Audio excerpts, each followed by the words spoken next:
Welcome to the investment markets overview for the week ending the 29th of April 2022.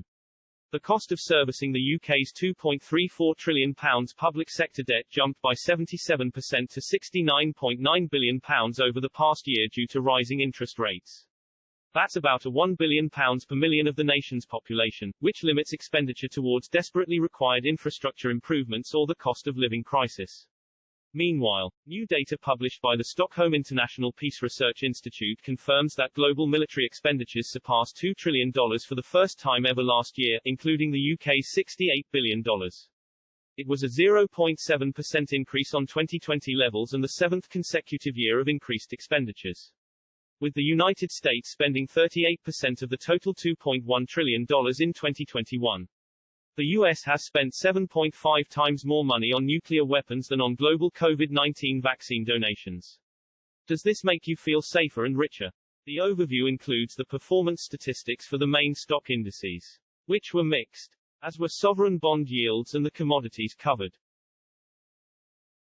Whilst cryptocurrencies were lower across the board, led by Monero's 18% fall.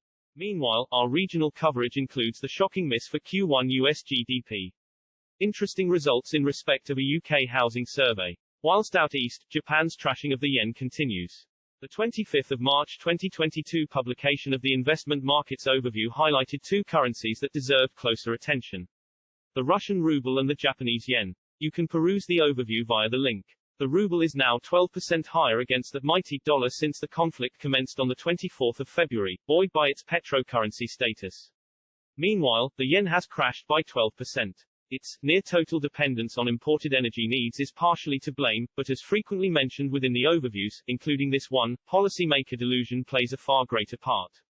The charts show the Bank of Japan's attempt to cap its 10-year bond at 0.25% is about to fail. Whilst the right-hand side confirms that as a global liquidity gauge, it isn't just stock markets that it affects, but interest rates also. A final performance table for the major stock indices since the year 2000 concludes the investment markets overview. A one-month trial of this 40 times per year publication is available for less than $15, a whopping 70% discount. It's an ideal opportunity to grab the bargain for 4 publications. We strive to turn the technical into plain-speaking observations, backed up by factual charts and context. Join us for a guide through the maze of economic and market data via the weekly 5-page overview.